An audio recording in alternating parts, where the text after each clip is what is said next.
Delegation, probably the most important key, most important factor in project management. Something we mostly ignore. It's very natural for us to consider that we are capable of doing all at position of responsibility, but the fact is not. Handing authority and responsibilities is a key part in team management and is the mechanism of effective completion of a project. And yes, it involves communication, conflict management, motivation. Of course, you need to train the teams. There's no team that is fully, completely trained. It never works that way. And yes, identifying skills, competencies, and work at developing them, supporting them. With its plan, monitoring, controlling. These are the keys in a P3 manager's role. Be it project, be it program, be it portfolio. And this is why most of the technical competencies that give us the opportunities of management require human management skills, because it's very, very essential. Now, what are the exact roles of the manager? Apart from the technical skills, yes, you've got to clearly delegate the work by telling exactly what needs to be done as clearly as possible. Of course, we have to set the KPIs, the performance indicators, which is practically possible, feasible, well thought about, discussed, of course, agreed. We have to maintain a solid communication system continuously. We just can't drop the work and forget about it. And yes, fourth one is essential. Escalation. Any issue, any negativity, any problem that the team has or a person in the team has, he should be given a way, a path to communicate that issue internally. Escalation is that. Normally in project management, this is one area we tend to forget, how to create a feedback mechanism, a safer, confident feedback mechanism, because quicker we obtain the issues from other levels, easier and better we are at finding solutions. Yeah, of course, the procedure has to be set in the management of the things. It depends from or differs from project to project. Let's move on. And yes, the action plan. What are the steps? When identifying a team, find the personality. Yes, key thing. Person is one, skills is one, the qualifications, and the personality is something else. All of that gets second to the level of personality. You talk about the confidence, you talk about the attitude of that. And yes, identify the person's working style. You cannot change these things overnight. You might have to go with it, what we have, and you have to get the best out of it. Typical projects don't run for years. They would be over within a matter of weeks, matter of a month or two, never a year or more. So you just cannot change the personality of a person or a member, nor would be able to change the working style of a person overnight. So we might have to adjust ourselves. Just should identify the training, mentoring, some talking, some technical support that he may be needing, and the level of training needed. We're good at identifying whether people need the training, but we are very poor at identifying the level of training required. It differs from person to person. You cannot put everybody together and train them together. So it might help one or two, but not others who may be behind or above. So individual assessment of each team member and identifying how best it could be done to help the person is the leader's duty, the manager's duty. Fifth is the most important, getting the feedback. How does the team member feel about it? What does he consider as relevant, irrelevant? It's essential that the manager has to set both formal as well as informal feedback mechanisms. The formality of it might result in people being silent. So the manager might need to create an informal link as well in order to get to know as early as possible as to what's going on. How does he feel? And yes, the reward scheme is not about money. It's about praising the person in a proper manner. It's about, regarding him or her, right, for the good work done. barriers. Yeah, we have to hand over. We know that that's handing over authority or responsibility. But when you do that, we might run into questions, problems. Number one, confusion in the chain of command. Cannot have, you know, problems in the middle. We have to have a clear cut line of responsibilities going down the line, clear cut information coming back up. But then for that purpose, everyone in the chain of command has to be working in sync, which is easy to say, hard to do. And of course, the bottlenecks are there in the line of authority. Someone in the middle might take time to, you know, communicate, might take time to respond, may deliver work, but not at a level of efficiency that's expected. So just all it needs in a line of authority, so like climbing a ladder, a slower or rather less focused personality in the middle could delay everything along the line. In an industrial setting, we cannot afford bottlenecks. Time is everything. A delay could cost hugely. So we cannot afford chain of command confusion. We cannot afford bottlenecks in the line of authority. Yeah, we cannot train everyone. We should, but can we really do it? Skilled staff, can everybody be? Even if they are trained or skilled, you run into problems. Take a look at a cricket team of a country. You would never ever see an entire 11-member team functioning to the optimum level. It never happens. What really happens is some players click and some, okay, one or two fail in the other game. Those failing guys may come up, but the top-notch fellows may not be performing. So that's a reality in real life also. The sporting teams are the best human beings, skills and temperament and everything. But see, even they fail to perform on particular times. So it's to be expected that even in a team, right, there are these off moment, off days. Looking at them, helping them, nurturing them, guiding them towards, expected level of success. That's all the duty of a manager. Yeah, of course, before we set our team in motion, we should be good in selecting the right people. We cannot train the people as easily as it is inside the team. So better get good selection at the outset itself. No way we can have a blame culture. Team has to take it in, and team has to share the blame or the guilt. Blaming people could result in demotivation of even those who are not blamed. Blame culture is technically passing the blame and could result in a lot of information not being revealed. A culture where we do not pull up people separately, information may be very good within. So that will help us. Better the information, better the solutions.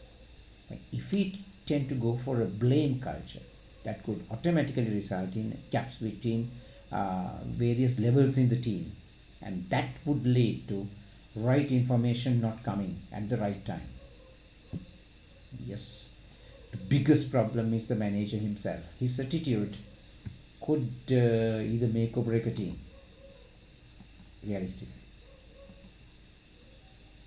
Now, take a look at this. These are key elements of successful project planning. So you may see these things.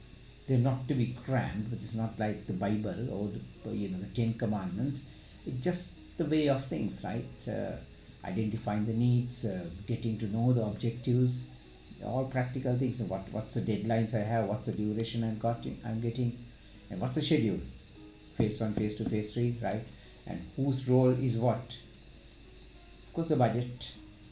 And yes, I need to set up a proper communication plan up and down. And yes, tracking the management. What's going on? How is it going on? Right? All that. Another one. Simple way how the management occurs, right? Initiation, planning, execution, monitoring, completion and end. So these are just not to be used as a Bible of, but this is a typical way that a normal company functions, especially in the project.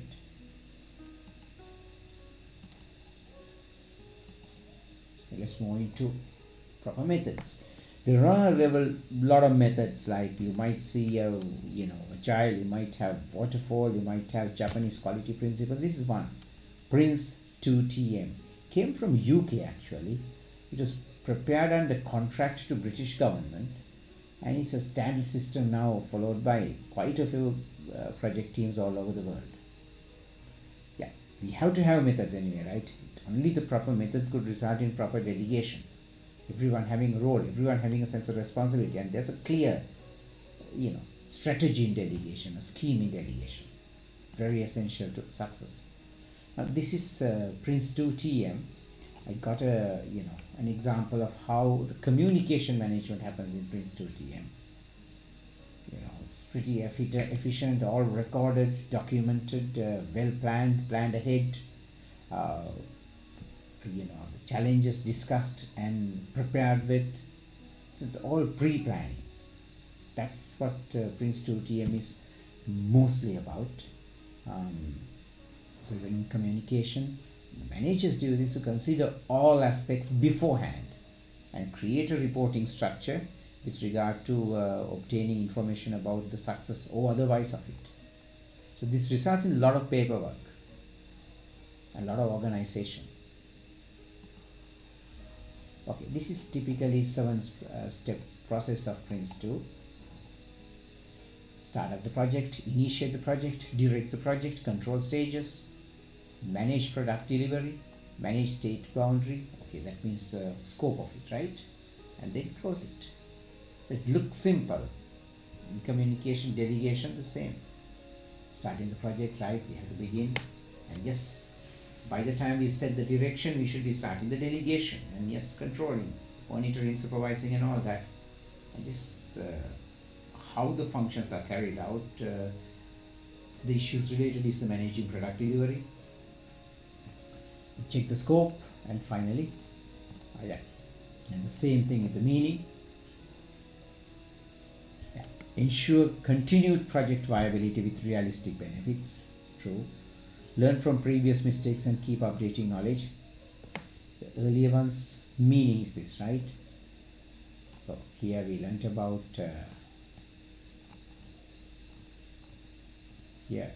initiate the project. It means learn from previous mistakes and keep updating knowledge.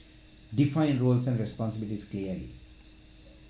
Always stay focused on the quality of project deliverables. Flexible to meet the unique needs of each environment. Manage the project in control, that, and delegation. So Prince 2 seems pretty practical with regard to how we kind of plan it. So the key in Prince 2 is the documentation element. A larger project may be well structured in Prince 2 because of the thorough pre-planning that takes place. Okay, it's a process-based method, Prince 2, isn't it? The meaning is projects in controlled environments. That's how Prince have come up. It's world's most practiced method for project management, no question about it. So that it emphasizes dividing the project into manageable, controllable stages. So that's what we've been learning here. 7 steps. So whatever the project is, we set up 7 steps. And take a look again. Starting, initiating, directing, controlling, managing the product delivery, managing the stage boundary, and finishing up the project. So it looks simple in operation and pretty straightforward as well. But however, in small projects this might be a problem, because can you cut a smaller project into these tiny parts? A larger project, yes, but small and even medium-sized projects, the Prince 2 application implementation would be a little bit of a challenge, because the complexity make it difficult in small projects where the work is not big enough or not over quite a while time. Okay, we are moving on to projects, now into programs. This is the meaning. So the program is what controls the project. So when you have one program, under the program there could be multiple projects going on. through what these projects should be. There should be proper delegation of information. And then it's the change management. That's the key thing. How the change occurs in management, what should be done to change. That's also a key part of delegation. And of course, the best of them all, how and what the project should be doing. Different projects. Duties of the program. Normally, the senior management team would be involved here. There should be, again, communication is a key in running a program. When you have multiple projects at the same time, right, communication is a key. Now imagine a hospital. Every patient in an ICU is a separate project with a separate medical team. Every operation is a separate project. Communication, all that is a key. Record keeping, monitoring, a follow-up, filling up so many forms. And tolerances, what's the parameters? How far can we move on about it? That should be discussed beforehand, even in a medical setup or any other setup. And yes, if we have any issues, we've got to get them escalated as early as possible so that we can find solutions for them. That's key. Portfolios, the finance angle. This is where the cash comes in, this is where the funds come in. Again, there should be clear-cut communication from projects, especially to the programs, and then from programs onwards, to find out the needs. We need to know the needs to get the resources in. So that's the duty of the portfolios.